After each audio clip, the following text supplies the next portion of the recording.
ఈరోజు మధ్యాహ్నం సమయంలో కొట్రా గేట్ చౌరస్తా నందు వెహికల్ చెకింగ్ వెల్లండ సిబ్బంది వెహికల్ చెకింగ్ చేస్తుండగా ఒక అనుమానమైన వ్యక్తి పారిపోతుండగా అతన్ని పట్టుకోగా అతని బైకు TH07HZ3212 అనే బైకు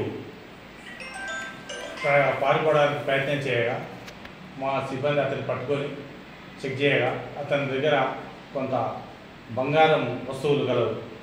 అటు బంగారము ఎక్కడదని అడిగితే అతను ఇది దొంగతనం చేసినని ఒప్పుకోలు చేస్తే అతన్ని పిఎస్కి తీసుకొచ్చి విచారించాగా పోయిన నెల నుండి మన వెల్లండ, కల్వకుర్తి, మిడ్జిల్, ఊరుకొండ ప్రాంతాల్లో దొంగతనాలు చేస్తున్నానని ఒప్పుకున్నాడు.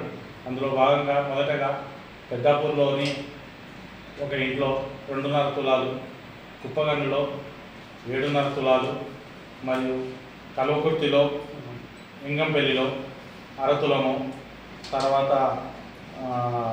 మిడ్జిల్లో 4 తులాలు, తర్వాత ఊరుకొండలో 3.5 తులాలు దొంగతనం చేసినట్టు ఒప్పుకున్నాడు.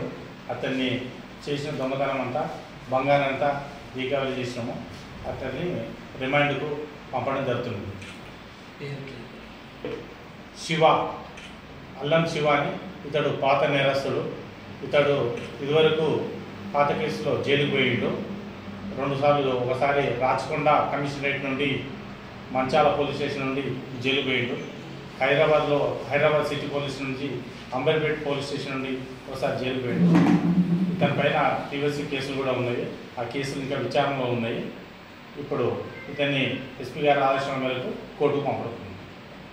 ఇందులో పార్టిసిపేట్ చేసిన సిబ్బందికి మరియు ఎస్ఐ వెల్లండకి, సిఐ విష్ణువర్ధన్ రెడ్డికి ఎస్పీ గారు అభినందనలు తెలియజేయడం జరిగింది.